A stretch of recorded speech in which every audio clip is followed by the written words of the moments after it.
You're listening to the Oneofus.net podcast network.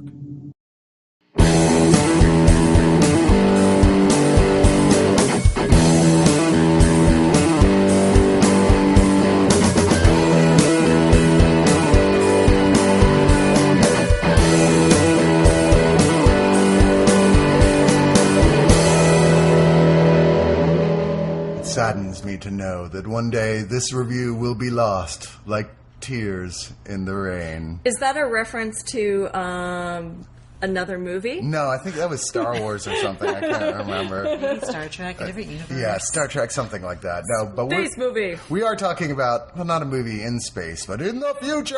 Everything's in space. Well, even though the first one actually took place 2 years from now. We've got 2 years. We can still get there. 2 years to get caught up to Blade Runner. We need nuclear fallout, and we're surprisingly on the right track for the nuclear fallout part of it. That's very true. Yeah, we're very close. But where are the off-world colonies? See, she's got a good point. Hold on a second. We need the tech to start moving pretty damn fast if we're going to get to the Yeah, come on, guys. Come on, scientists. Alex Jones, Come on, there Canada, are and every paedophile other rape place. camps on Mars, so we may be there already. Wouldn't it be weird if Alex Jones turned out to be right about everything and we'd all my be God. like, well, fuck. I have this theory that Philip K. Dick, if he was around now, he would basically be Alex Jones. Because, a lot of his Alex books... Jones in the head a lot. I would hope It's so, like but the theory that Bill also... Hicks is secretly Alex Jones. It's like, no, I think you're confusing your cynics there with just a douchebag. But speaking of cynicism, we are reviewing Blade Runner 2049, and I say that because certainly Philip K. Dick's, the book this is originally based on, Do Androids Dream of Electric Sheep, the original movie, and then this, a sequel to it, came from a dark view of the future, a dystopian, a dying More world. a dark view of people. And religion, and yeah, what it means to be human and have empathy. And so, full disclosure, yes, Blade Runner is one of my favorite movies of all time. So I figured That's because you're right. I figured going into this, I'm either going to be the guy who hates it the most because I'll be like, no. if Blade Runner's so good, why do they keep making new versions of it? Don't, John Golson, don't. Or I'm going to be the guy who loves it the most. And I feel like I may not. Well, Scott Pepper is the guy who loves it the most, but I feel like I was right up Scott there. Pepper just decided that he was going to declare it the best science fiction movie of all time and not even show up to review it. Yeah. Well, he did have a good excuse, to be fair. But this started off in the sequel. Brought to you, not directed by Ridley Scott, who directed the original, but Denis Villeneuve. Because Ridley Scott was too busy getting soup. Oh, he was too busy fucking up the Alien franchise. Yeah. Oh my God. Come on. Alien Covenant's not that bad. Oh, Yes, it is. Yes, it is. Yes, it is. No, it is it's not. exactly that bad. Wait, I thought you guys liked it. No. It's better than the other Oh my one God. that we can't talk about. No, it's not. All right, well, Prometheus is actually really good, and Alien Covenant is pretty good. Sorry, just a moment. What? Yes. What? Absolutely. Wrong. Anyway, talking about Keep your knife sheathed, Richard. Keep it sheathed. No stabbings on the couch. Stabby. No stabbings. Denis It's what my Villeneuve. people do. Villeneuve, who... Villeneuve. It's Villeneuve. Villeneuve. All right, well... Like I'll let you Jacques say Well, we can Villeneuve. agree it's Denny. It's Denny. It's Denny. Denny. Hey, I think it's Denny. It's Denny's. He's French-Canadian, so we don't care. Yeah, that's a good point. We're See, like, if he well, actually whatever. pronounces it French, dude, you're French-Canadian. We don't care. We don't care about Canada, at least till we run out of natural resources. Hey, we do care about Canada because Ryan Gosling's in this. That's a good point. Well, he is directing Ontario's Ryan prodigal Gosling son. here as the latest Blade Runner, as it were, that we've met, who his job is to hunt down replicants who have gone off the radar. People No, they just need to be retired. You don't understand what that means, right? It means they go to Miami and they live in a nice assisted living community and they get a pool. Sure. Why Sarah, not? do you think that Bonzo the dog really went to the farm? He didn't? The Rainbow Bridge doesn't matter. First off, Bonzo the dog in this is actually not even real. He's robotic. he? But Yeah. Is he? Do we know that Do for we? sure? Well, I don't think we should talk why about don't you ask him? Does Bonzo the electric dog dream of electric kitties? I don't know. But yes. He dreams of electric smelling other butts. No, like, as opposed to the first movie, which, of course, the big question is, Harrison Ford's character, Rick Deckard, is he actually a replicant? Did they make an electric cat to chase electric mice, as it were? Which is...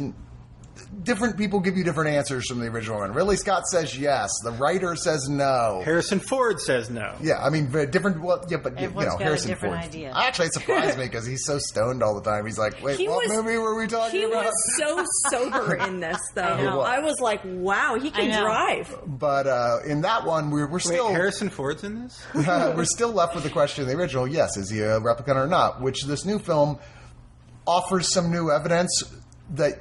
Still, I didn't feel like was necessarily Yeah, they never decisive. said, and Deckard, that replicant, Underlined. Deckard, you know.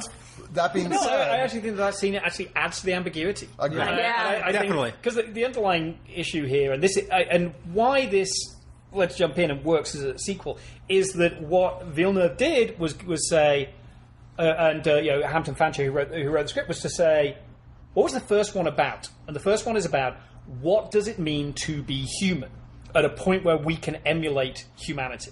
And in the first film, it's very simply, well, what if you build basically an organic robot that looks like a human and starts to develop truly human attributes? Is it human or not?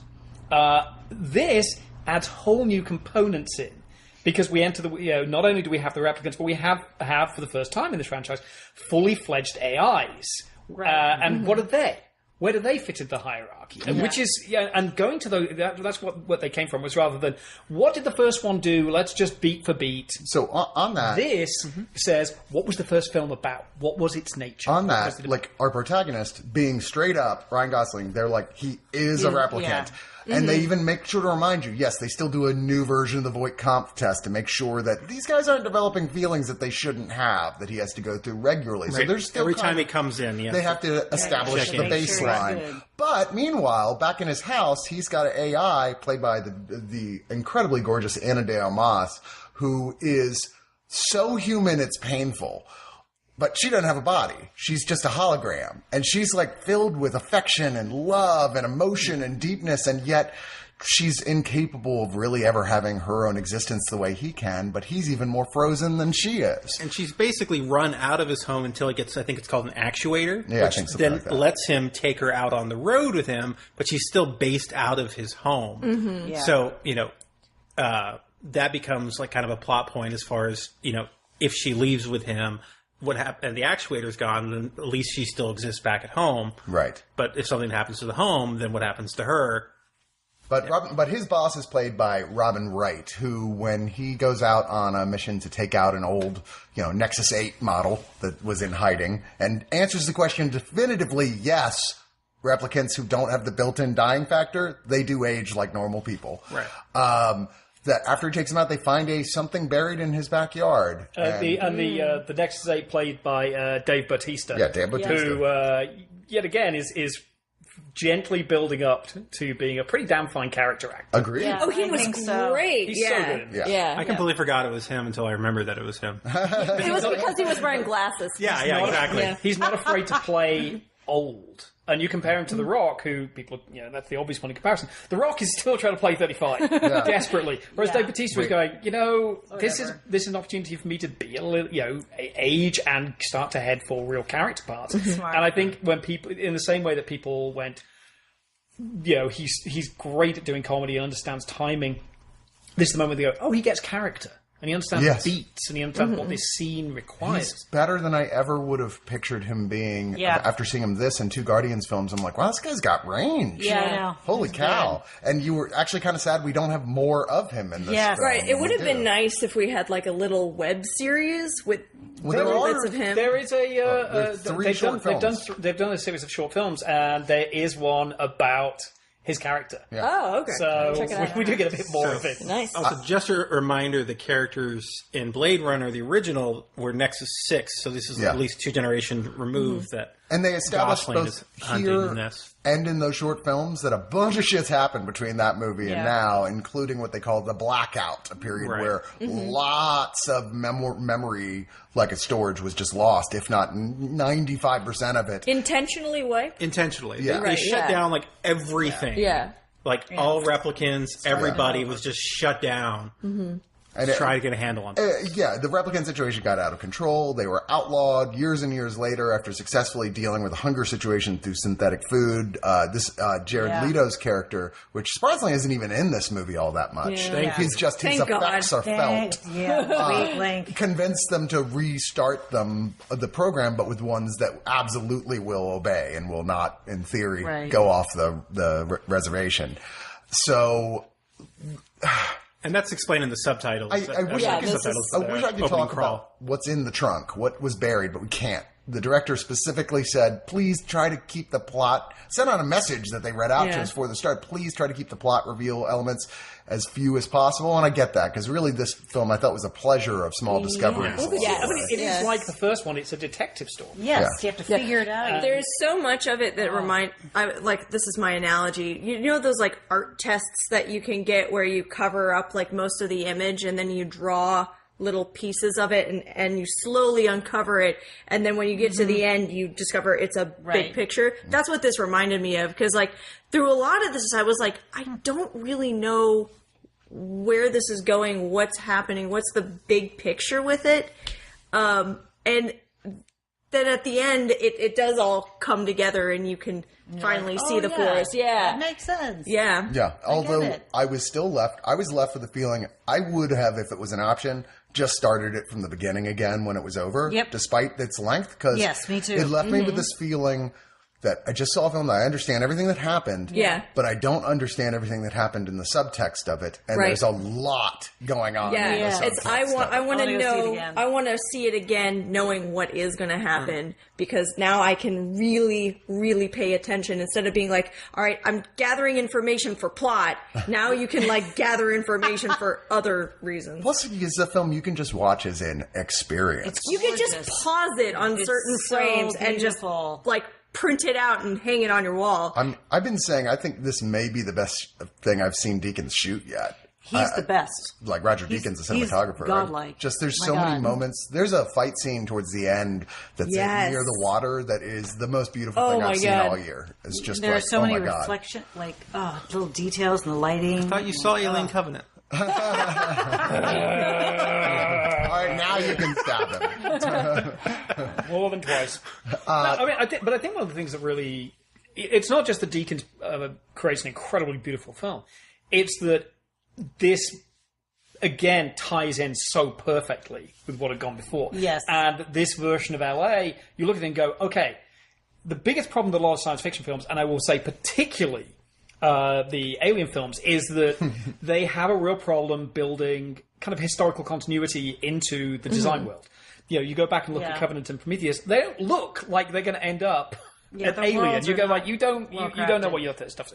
Whereas this goes, okay, you got 3 decades of advances and 3 decades of issues. Things have collapsed. Things have built. It's shot the same way. It feels the same. The reliance on practicals.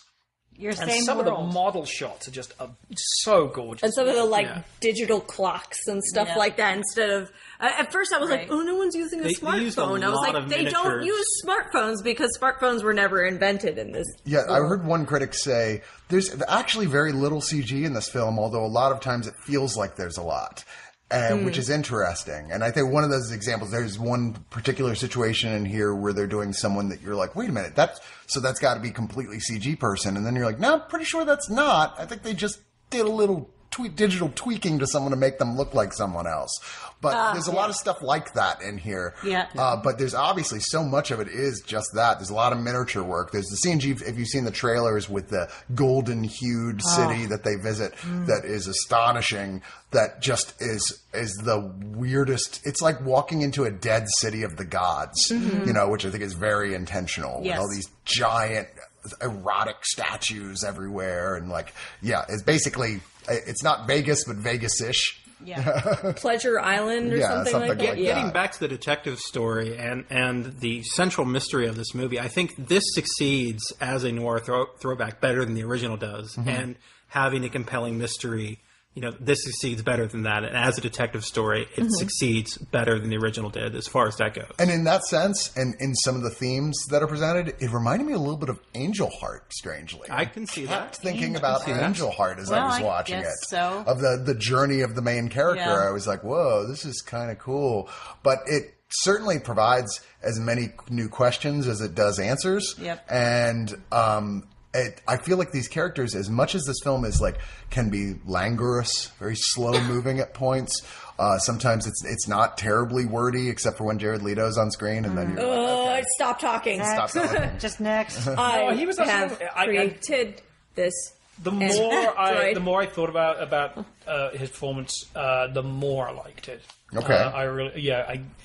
Leto's one of these guys. I think because of this, the whole thing of he's so terrible on set. And I'm like, 30 years ago, he would have been embraced as a god amongst actors just because of his commitment. And it's just that the style of what you do for a performance has changed. My problem wasn't really with his performance. It was what was written for him. No, because I thought, you have an industrialist with a god complex who has embraced it wholeheartedly, who is as close to evil in some ways, true evil, some of the stuff he does.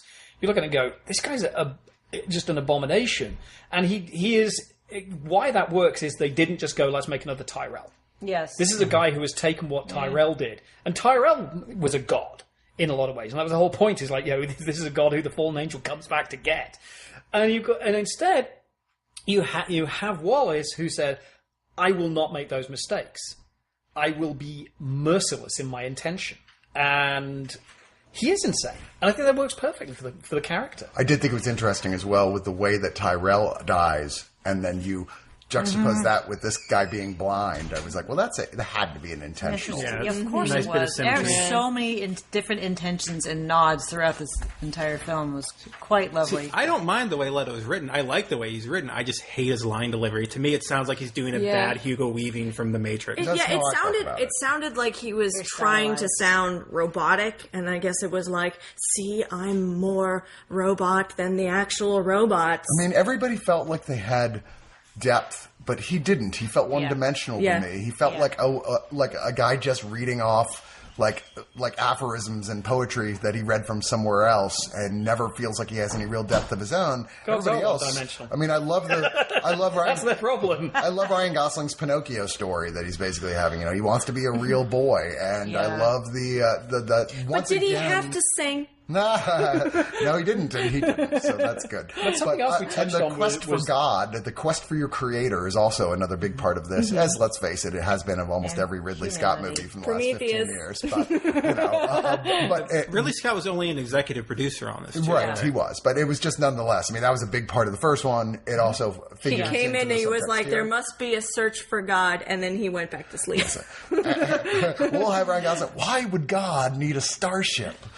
What's interesting, I think, about this and the way it feeds into the original Blade Runner, especially the final cut, is if you look at the differences between the two screenwriters of the original, Hampton Fancher and David Webb Peoples, the more you get to the final cut, the closer you get to the way Hampton Fancher, his original draft, and the way he saw it. And he's the only one that makes the leap to this film, writing it also with Michael Green, or who was the other? I think it's Michael Green. I think you're right. Okay. Who the other screenwriter is. There. But Yep, Michael Green.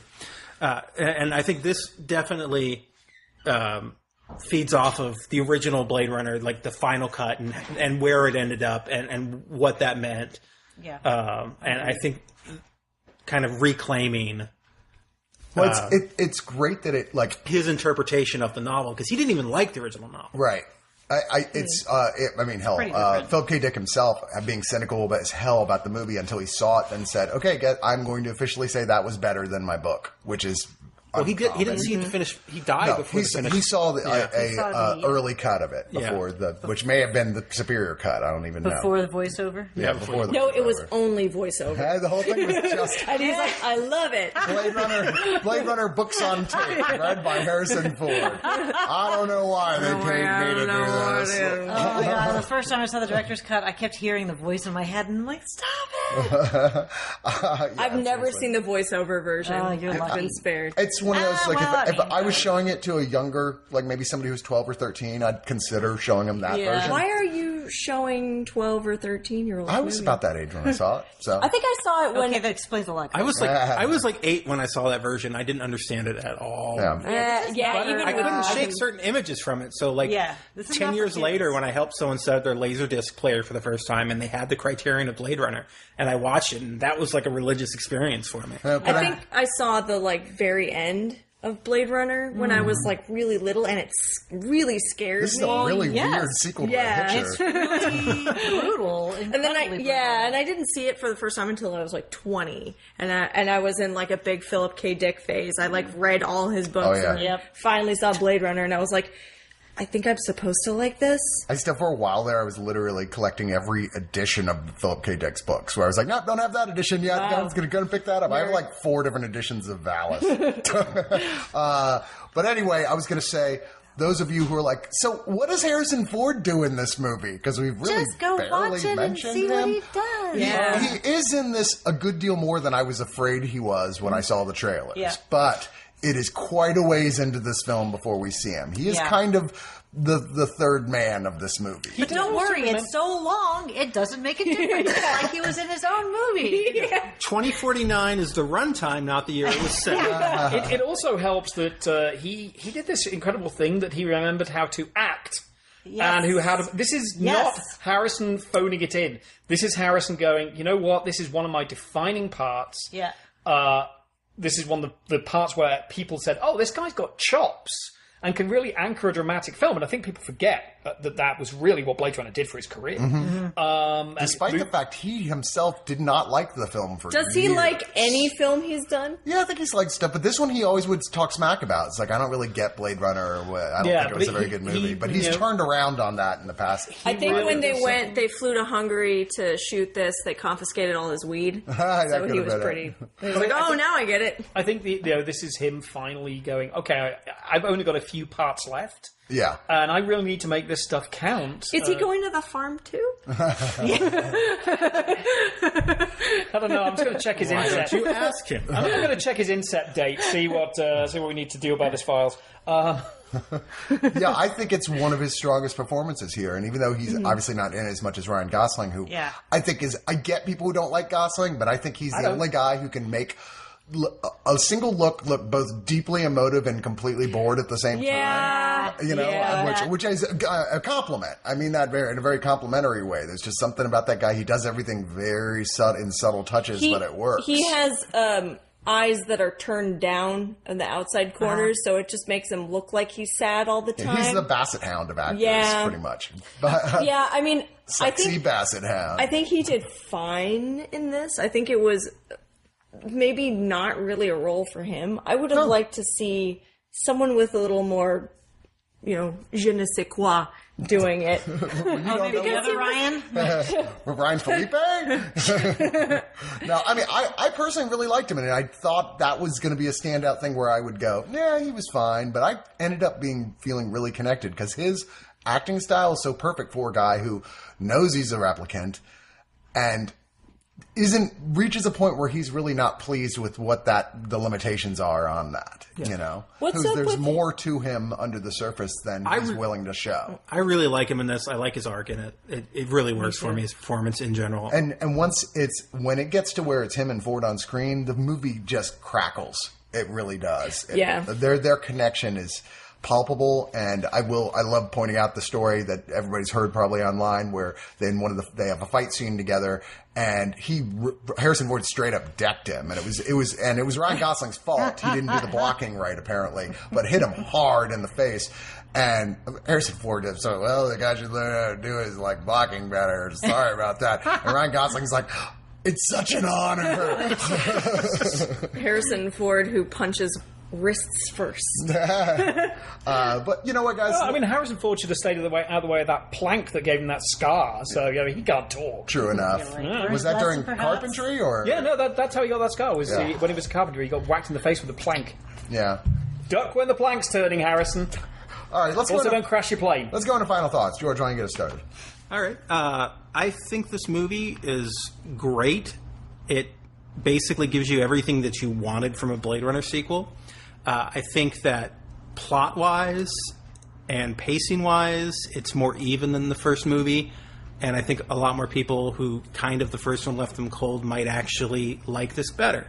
I think that there aren't really like set pieces that are as memorable as the first movie. You can't really touch that world and the way it sets up. There's just not as many moments that the first one had as far as like awe goes and that sort of thing. And that's okay.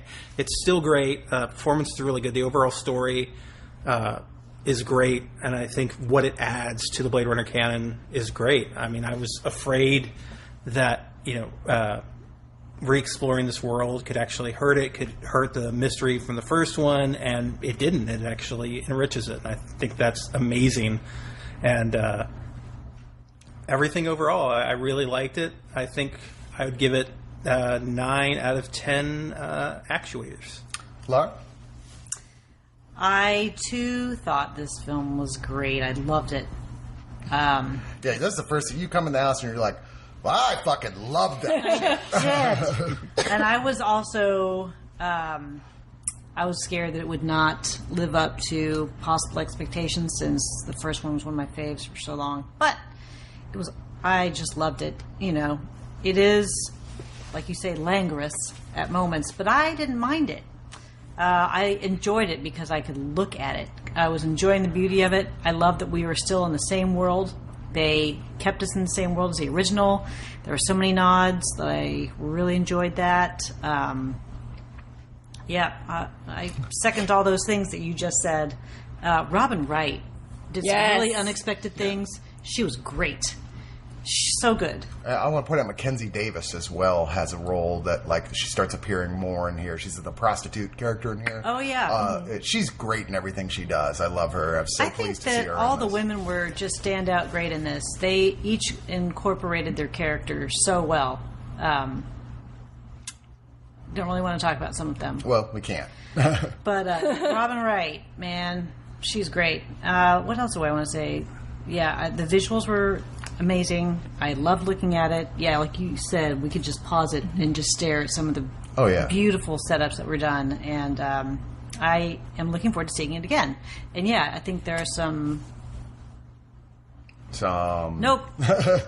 I think there's some stuff that... Yep, I think there's some nope in what I was just going to say. So there's some nope. Spoiler? Yeah, so I'm just not going to say it. And that's okay, because I would think that everyone should experience this movie as it is without knowing about it. Just go in and watch it and experience it. So who else is going to go see this in IMAX? I'm thinking about it. Yes, that's yes. Yeah, if you can see it in IMAX, do it. I want to. I'm thinking 9.5 beautiful Roger Deakins setups. Cool. Richard? If you can tear yourself away from the kitty. I was actually thinking about what you said about the number of strong female parts, and this is a film that actually technically fails the Bechdel test. I know it does, but proves that you don't need.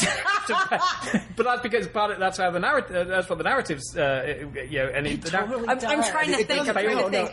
It doesn't, but on a technicality. Okay. Because women do talk. They start talking about a man, but then they talk about something else too. Yeah, but that's so bad. They have to go 2 lines without talking about a man, and they both have to be named. Did it pass? I'm not sure it does. But it doesn't matter. This is because it does have so many incredibly well written and strong female parts. But there's basically more female leads and leading support characters. I think over half the characters on screen are women. Yeah. This is final proof that Villeneuve is, one of the best directors working at the moment. Yeah.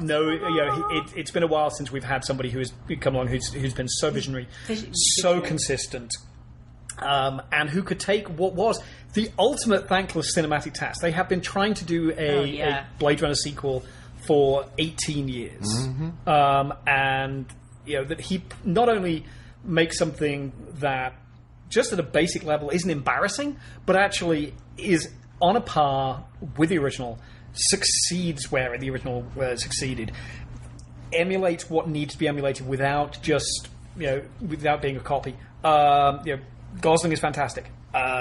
Ford is it brings out his best work in years. The entire cast, there's just something just perfect and resonating about this film that deserves to be seen and seen again and to be unpacked and discussed, because it deals with the core issues of who we are and where we are going as a species. And I think that's a thing about Villeneuve. He takes these big issues and says, what does it mean to be us?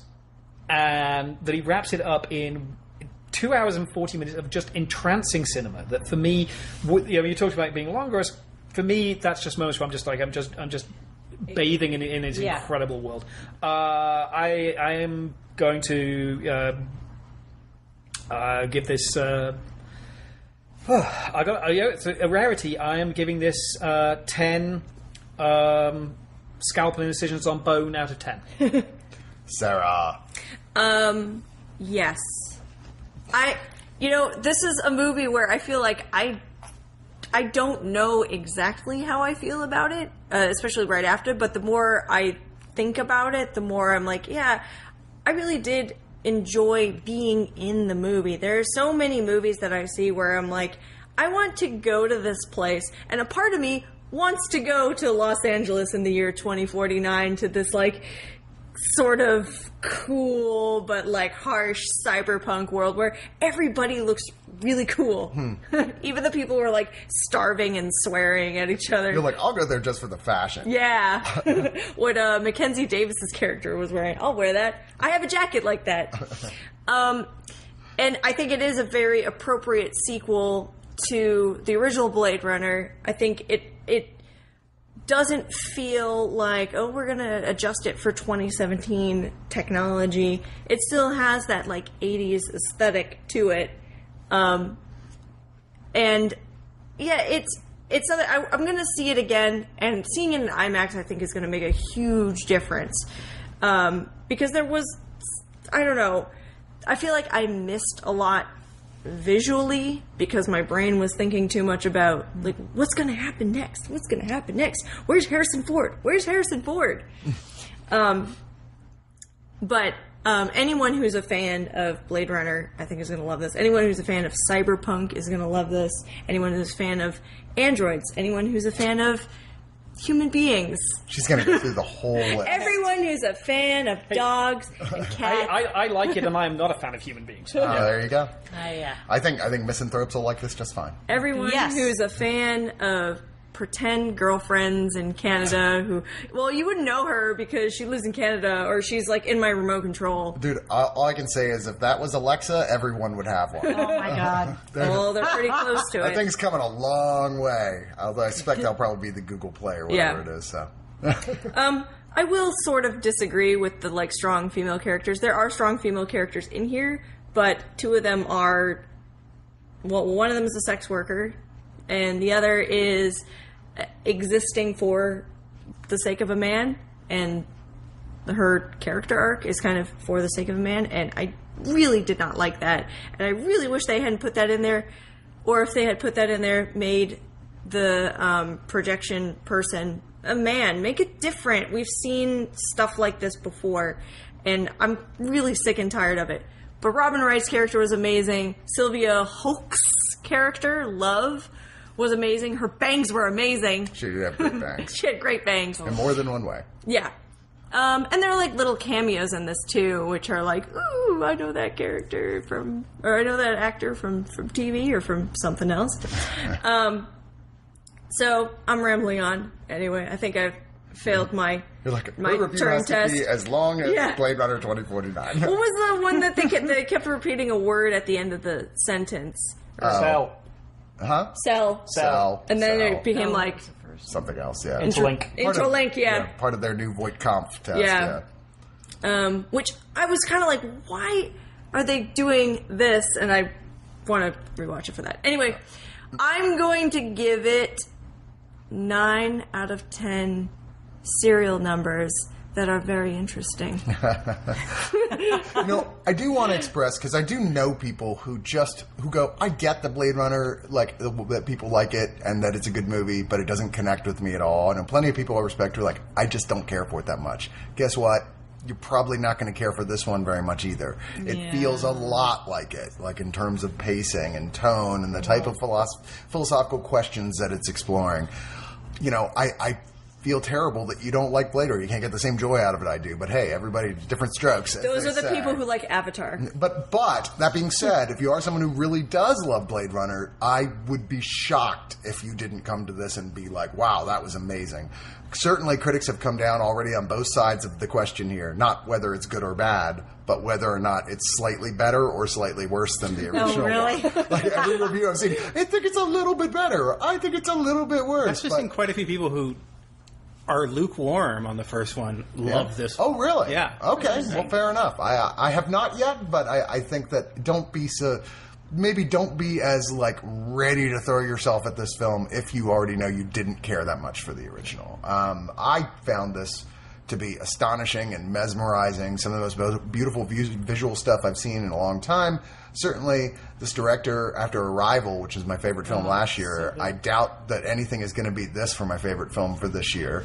I mean, it's one of those movies I just cannot wait to see again and just throw myself deeply into its world. While it is still certainly the world of the original, very deeply in touch with that world, it also has advanced this story of this world and of the characters in it in a way that nothing ever feels like, wait, why would that happen? It all feels like, yeah, of course that would happen, or, oh, that would be the effect of that if that happened. And this is a dying world. As much as the original felt like a world that was like overcrowded and messy, this is a world where that has gone to the next step, and it's dying. You know, at points you're like, wow, did you notice there's only one car ship in the sky and that's his? Whereas the last movie you would have tons of them flying around. Mm-hmm. It's like, yeah, poverty has reached all-time high at this point. People are starving everywhere. It's a dark dystopian world.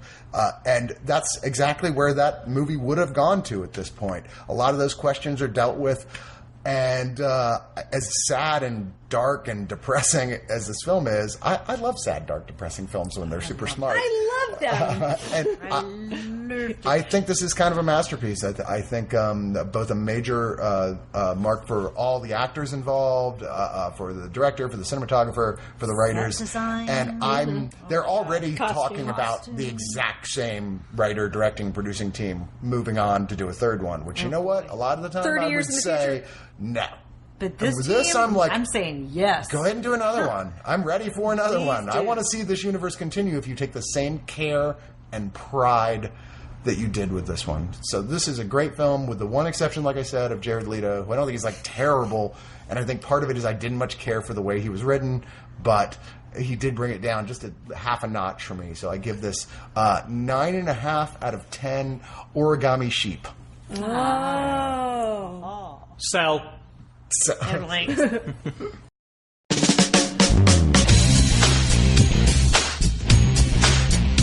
Oneofus.net has been your one-stop shop for all things geek for years. But there's a side to them many of you have never heard. The subscription side. Subscribe and listen to great podcasts like The Breakfast Pub, The Original Gentleman, and the Watch a Movie With Us series. Head on over to oneofus.net and don't forget your towel.